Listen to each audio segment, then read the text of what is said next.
নমস্কাৰ বন্ধু বান্ধৱীসকল আজি এইচএছ ফাৰ্ষ্ট ইয়াৰৰ মেৰিট লিষ্টখন ওলালে সেই মেৰিট লিষ্টখন কেনেকৈ চাব জনাই আছো প্ৰথমতে কি কৰিব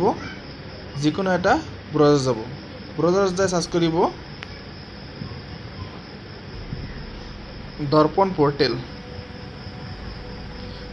পোৰ্টেল বুলি লিখি সাৰ্চ কৰিব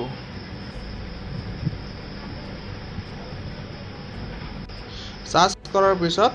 এইটো পেজ খোল খাব এইটো পেজ খোল খোৱাৰ পিছত প্ৰথমত চাব দৰ্পণ তাতে ক্লিক কৰিব তাতে ক্লিক কৰাৰ পিছত এইটো পেজ খোল খাব এইটো পেজ খোল খোৱাৰ পিছত ওপৰত চাব ষ্টুডেন্ট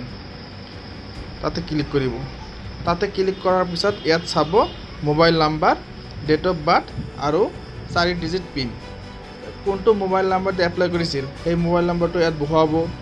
তাৰ পিছত নিজৰ ডেট অফ বাৰ্থটো বহুৱাব তাৰ পিছত এপ্লাই কৰাৰ সময়ত যেটো পাসওয়াৰ্ড দিয়া হৈছিল সেই পাসওয়াৰ্ডটো বহুৱাব